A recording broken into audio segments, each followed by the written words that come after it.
Bien, commençons par voir comment on analyse un sujet. Alors, dans un sujet, il y a deux types de mots. D'abord, il y a le vocabulaire spécifiquement économique ou sociologique ici, mais en fait, quand il s'agit d'une dissertation philosophique, c'est le vocabulaire spécifiquement philosophique qui va vous intéresser. Quand il s'agit d'une dissertation littéraire, c'est le vocabulaire spécifiquement littéraire qui va être intéressant. On peut penser à la même chose en histoire géo. Voilà, à chaque fois, le vocabulaire spécifique va être très important à définir. Et d'ailleurs, il faut le définir le mieux possible en apportant la définition la plus utile par rapport à ce que le sujet semble sous-entendre. Alors bien sûr, jusqu'au baccalauréat, on attend une définition qui va être celle qui est académique, qui correspond à ce que le concept véhicule et ce que la catégorie du mot recèle. Mais au-delà, on peut attendre d'un candidat ou d'un étudiant qu'il fournisse la définition la plus, la plus propice, la plus pertinente, la plus opportune par rapport au sujet pour vraiment en tirer le meilleur parti. Donc il s'agira également d'envisager les différents sens d'un concept ou ses différentes dimensions. J'ai donné quelques exemples ici. Vous avez par exemple, s'il y a le mot chômage dans un sujet, eh bien on peut distinguer le chômage conjoncturel et le chômage structurel. S'il y a le mot investissement, il sera peut-être intéressant de distinguer dans l'approche l'investissement de remplacement, de capacité ou de productivité.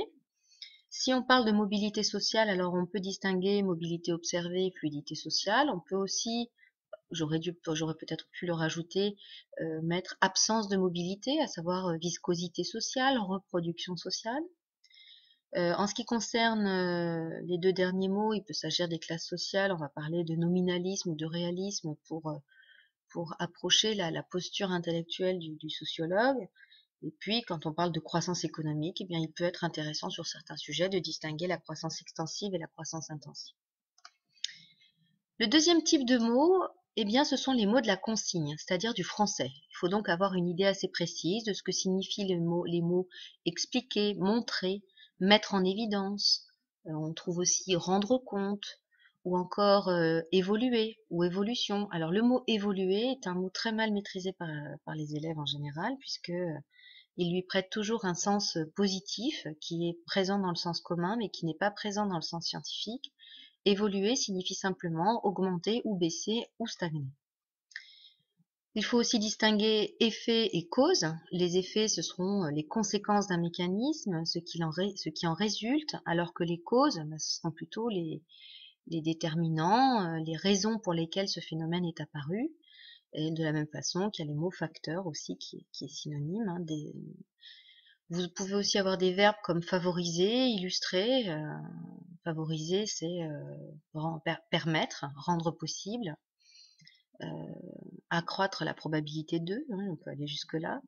Illustrer, ça va être donner un exemple ou plusieurs exemples. Hein. Ces mots sont aussi importants que le vocabulaire spécifique car leur mauvaise compréhension peut conduire au hors-sujet tant redouté. Le meilleur conseil consiste à vous faire une fiche avec les mots que vous redoutez de rencontrer dans vos fiches, dans vos sujets, pardon, pour éviter de vous tromper, évidemment. Alors, voici une première approche des sujets que j'ai récupérés. Ce sont les sujets du baccalauréat de sciences économiques et sociales en 2013, je crois. Et quand on regarde tous ces sujets, eh bien, ils se présentent sous forme de questions. Voici des sujets de dissertation sous forme de questions. Donc, analysons-les, voyons un petit peu ce qu'il en est. Alors, tout d'abord, quand on lit, vous pouvez mettre en pause pour prendre le temps de lire ces sujets avant que j'en fasse l'analyse. Mais quand on lit ces sujets, on s'aperçoit qu'il existe des questions fermées, des questions qui sont fermées, c'est-à-dire par lesquelles on peut répondre par oui ou par non. Alors bien sûr, le but de la dissertation n'est pas de faire ça loin s'en faut, mais voilà, par exemple, l'école favorise-t-elle la mobilité sociale? Oui ou non. Le chômage remet-il nécessairement en cause l'intégration sociale? Oui ou non. Voilà, on les regroupe. Et les autres sujets peuvent être distingués de deux façons aussi. Alors, il y a les questions purement de contenu, hein, comment les sociétés où s'affirme le primat de l'individu parviennent-elles à créer du lien social? Il s'agit d'expliquer les mécanismes par lesquels elles parviennent à créer du lien social. Ça, c'est évident. Ensuite, vous avez comment rendre compte aujourd'hui de la structure sociale en France. comment en rendre compte, il va s'agir d'expliquer comment on en rend compte.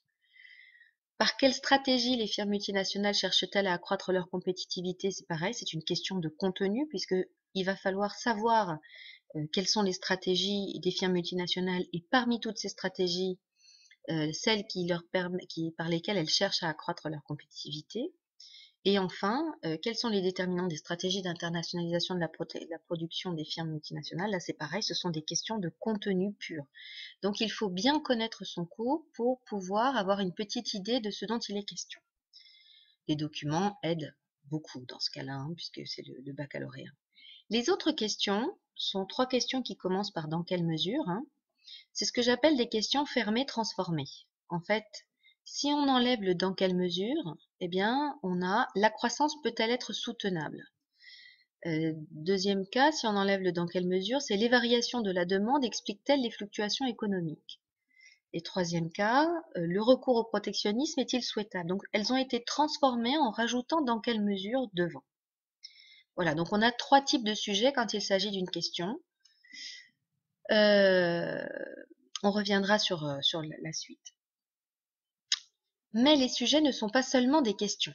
Il peut s'agir par exemple, dans le supérieur, on trouve des sujets qui peuvent se présenter comme une relation entre 2 notions. Là, par exemple, concurrence et bien-être, c'est le sujet du concours commun d'entrée en 2e année dans les 6 IUP. Avec des élèves de seconde, on pourrait proposer entreprise et environnement ou prix et consommation. Voilà. Ce sont 2 notions économiques ici ou sociologiques qui peuvent être reliées par un et. Il peut aussi s'agir tout simplement d'une notion, d'un concept ou d'un mécanisme, par exemple l'investissement, la déflation ou encore la classe ouvrière. En seconde, on peut proposer par exemple les déterminants de la consommation. Alors ce dernier sujet est extrêmement intéressant et va me permettre de vous faire d'attirer votre attention sur un point. Tout d'abord, on peut concevoir que les déterminants de la consommation sont une question de cours. On peut tout à fait imaginer de proposer une question pure de cours à des élèves. Question de cours, les déterminants de la consommation. Il s'agira de réciter les différents déterminants, les différents facteurs de la consommation, un peu comme un catalogue. Donc on va avoir différents paragraphes qui vont expliciter chacun des déterminants de la consommation. Et quand il s'agit d'une dissertation, le travail va nécessiter de transformer ce sujet en un problème. Et c'est là que la dissertation se distingue de la pure question de cours et qu'il ne faut pas confondre les deux. Donc si on récapitule un petit peu tout ce qu'on a dit, on voit que le sujet appelle, pour l'analyser, 2 types de considérations. Tout d'abord, distinguer dans les mots du sujet ce qui relève du vocabulaire spécifique et des mots consignes, bien les comprendre chacun de leur côté. Et ensuite, on peut s'interroger sur la nature du sujet. Alors bien sûr, il existe plein de typologies de différents sujets. Vous pouvez tout à fait les lire, vous en inspirer. De toute manière, ils n'offrent pas de recettes miracles pour traiter un sujet. Il faut s'en inspirer, il faut bien les découvrir et vous verrez qu'après, vous ne saurez plus dans quel type de sujet rentre tel ou tel type de question. L'important étant de comprendre le sujet, de le traiter, d'abord d'en faire un problème et ensuite de le traiter. Donc si on a une question, on peut considérer que certains sont de la forme d'une question fermée, d'autres d'une question fermée transformée et les derniers d'une question ouverte. Si ce ne sont pas des questions, alors le sujet est soit avec un « et » de mise en relation, soit un sujet brut, type question de cours, mais bien sûr, comme je l'ai dit précédemment, ce n'en est pas une. Dans la prochaine vidéo, nous verrons problématiser structurer, c'est-à-dire le cœur du problème.